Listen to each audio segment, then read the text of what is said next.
అస్సలాముఅలైకుం friends, నా పేరు ఖాసిం. ప్రస్తుతం జరుగుతున్న ఇజ్రాయెల్ మరియు హమాస్ సంఘర్షణ గురించి నా అభిప్రాయాన్ని ఈ ఒపీనియన్ సజెషన్ కార్యక్రమం ద్వారా తెలియజేస్తున్నాను. అంతకుముందు ఈ డిస్క్లైమర్.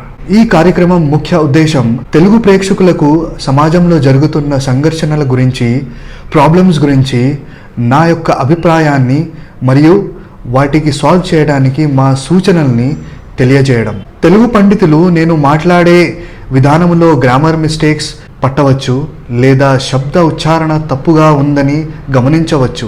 అలా మీలో ఎవరైనా తప్పులు గమనించి ఉంటే అడ్వాన్స్గా మన్నించాలని అభ్యర్థన. ఈ కార్యక్రమంలో నేను ఎంత కరెక్ట్గా ఎంత మంచిగా తెలుగు మాట్లాడాను అన్నది ముఖ్యం కాదు. నేను మాట్లాడిన టాపిక్ మీ అందరికీ అర్థమైందా లేదా అన్నది ముఖ్యం. మీ అభిప్రాయాల్ని కామెంట్ సెక్షన్లో తెలియజేయండి. ఈ కార్యక్రమంలో చెప్పే విషయాలు పూర్తిగా వ్యక్తిగత అభిప్రాయాలు. ఈ అభిప్రాయాలు కేవలం స్పీకర్వే. ఈ అభిప్రాయాలు ఏ పొలిటికల్ పార్టీకో, ఏ వ్యక్తికో, ఏ రిలీజన్కో, ఏ రీజియన్కో, మరే ఆర్గనైజేషన్కు సంబంధించినవి కావు. పూర్తిగా పర్సనల్ ఒపీనియన్. అక్టోబర్ 7 పొద్దున్న హమాస్ మిలిటెంట్లు ఇజ్రాయెల్లో చొరబడి ఇజ్రాయెలీ సిటిజన్లను దొరికిన వారికి దొరికినట్లుగా బుల్లెట్లతో కాల్చి చంపడం మొదలు పెట్టారు. కొన్ని గంటల పాటు ఈ కాల్పులు జరిగాయి. చాలా మంది ఇజ్రాయేలీలు చనిపోయారు. సుమారు 200 మందిని బందీగా హమాస్ తమతో పాటు తీసుకెళ్లినారు. ఈ సంఘటన తరువాత ఇజ్రాయెల్ ప్రభుత్వం మండిపడింది. ఈ చర్యతో హమాస్ నరక ద్వారాన్ని తెరుచుకున్నారు అని చెప్పి నరకాన్ని చూపిస్తామంటూ యుద్ధం ప్రకటించింది. సైన్యం లేని వారితో అసలేంటి యుద్ధం? మీకు తెలుసో లేదు, పలస్తీన్ కు నేల, వాయు ఏ సైన్యం లేదు, ఎలాంటి వెపన్స్ లేవు. హమాస్ పలస్తీన్ ఆఫీషియల్ సైన్యం కాదు. అలాంటప్పుడు ఇజ్రాయెల్ చేయాలనుకుంటుంది హమాస్ పేరిట యుద్ధం కాదు, ఎథ్నిక్ క్లెన్జింగ్. మొసాడ్ గురించి మీరు వినే ఉంటారు. అది ప్రపంచంలోనే గొప్ప ఇంటెలిజెన్స్ ఏజెన్సీ. దానితో పాటు 24 గంటలు మొత్తం గాజా స్ట్రిప్ లో ఏం జరుగుతుందని చూసేటట్టు కెమెరాల్ని ఇజ్రాయెల్ వాళ్ళు ముందుగానే అమర్చారు. మొసాద్ తో పాటు వాళ్ళ దగ్గర స్నూపింగ్ యాప్స్ ఉన్నాయి. వాటితో ఫోన్ లో ఎవరు ఎవరితో మాట్లాడుతున్నారు, ఏం మాట్లాడుతున్నారు, ఇవన్నీ వారికి తెలుస్తాయి. పలస్తీన్ దేశంలో చొరబడి పలస్తీన్ భూమిల్ని ఆక్రమించి పలస్తీన్ కి 3 భాగాలుగా చేసి ఒక భాగాన్ని ఇజ్రాయెల్ అని పేరు పెట్టుకున్న వారు పలస్తీనోళ్లు ఎప్పుడైనా తమకు వ్యతిరేకం కావచ్చని అన్ని విధాలుగా తయారు చేసి ఉన్నారు ఇజ్రాయెలోళ్ళు.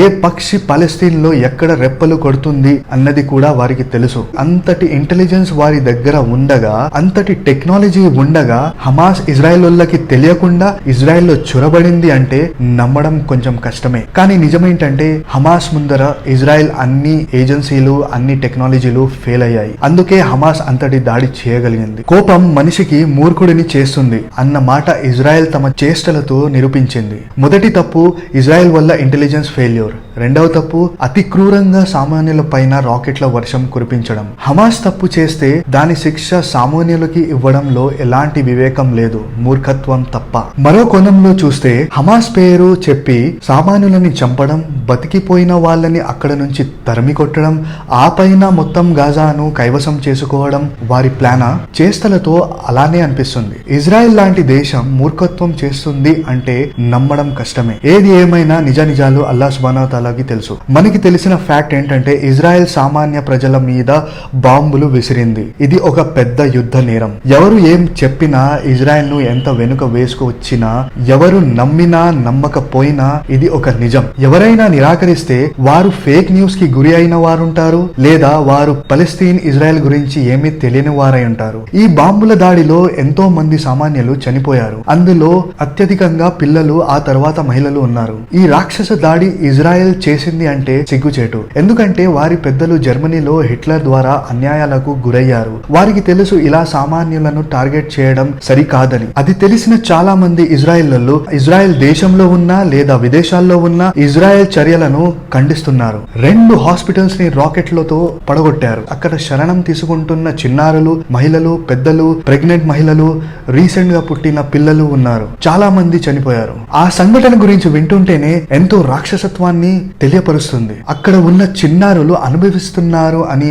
ఊహించినప్పుడు ఎంతో బాధ వేస్తుంది. ఎవరు ఎంత క్రూరంగా యుద్ధం చేయాలనుకున్నా కనీస యుద్ధ నియమాలు పాటించాల్సిందే. అది చేయకపోతే వార్ క్రైమ్ అనే చెప్తారు. ఇలా ఇజ్రాయెల్ ఒకదానికి మించి ఒకటి వార్ క్రైమ్స్ చేస్తూనే ఉంది. ఈ యుద్ధం ఆపటానికి రష్యా ఒక ప్రస్తావన యునైటెడ్ నేషన్స్ ముందు ఉంచింది. ఆ ప్రస్తావనకి కేవలం 4 దేశాలు అంగీకరించాయి. China, United Arab Emirates, Mozambique మరియు గబాన్. 4 దేశాలు రిజెక్ట్ చేశాయి. United States, Britain, France and Japan. 6 దేశాలు ఎవరికి ఓట్ వేయలేదు. అలా ఆ ప్రస్తావన ఆగిపోయింది. అంటే ఇజ్రాయెల్ అమాయకుల పైన దౌర్జన్యం కొనసాగించవచ్చు అన్నమాట.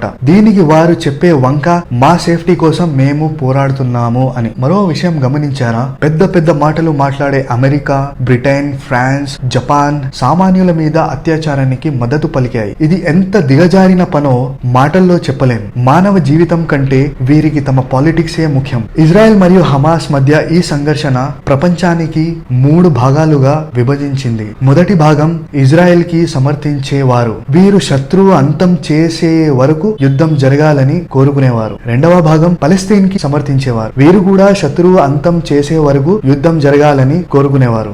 మూడవ భాగం ఇద్దరికి సమర్థించేవారు. వీరు యుద్ధం ఆగిపోవాలని కోరుకునేవారు. మా సజెషన్ ఏంటంటే మొట్టమొదట ఇజ్రాయెల్ తమ మూర్ఖత్వాన్ని వీడాలి. యుద్ధం ఆపాలి. ప్రపంచంలో అందరూ 3 భాగాలుగా కాకుండా ఒక భాగమై పలస్తీన్ కు మద్దతు పలకాలి. పలస్తీన్ కు తమ హక్కులు దొరకాలి. వారికి స్వతంత్రం రావాలి. హమాస్ కార్యాలను అందరూ తప్పు పట్టాలి. ఇజ్రాయెల్ మీద జరిగిన హమాస్ అటాక్ ను అందరూ ఖండించాలి. హమాస్ ని పట్టుకోవడానికి లేదా వారితో యుద్ధం చేయడానికి వేరే మార్గమును ఎంచుకోవాలి. అందులో పలస్తీన్ మద్దతు కూడా తీసుకోవాలి. ఇలా అందరూ ఒకటై పని చేస్తే అమాయక ప్రజల ప్రాణాలు బలి కాకుండా ఉంటాయి. హమాస్ ప్రాబ్లం కూడా సాల్వ్ అవుతుంది. కానీ ఇజ్రాయెల్ ప్రెసిడెంట్ గాజా ప్రజలు ఎవరు అమాయకులు కారు అని నీచమైన స్టేట్మెంట్ ఓపెన్ గా ఇస్తే వీరు కలిసి పని చేయరని ఖరారైంది. గాజాలో సగం పాపులేషన్ చిన్న పిల్లలదే. అలాంటిది గాజా ప్రజలు ఎవరు అమాయకులు కారని చెప్పడం ఇజ్రాయెల్ దురుద్దేశాన్ని చాటి చెప్తుంది. మేము మాత్రం ప్రార్థన చేయగలుగుతాం. యా అల్లాహ్, పలస్తీన్ కి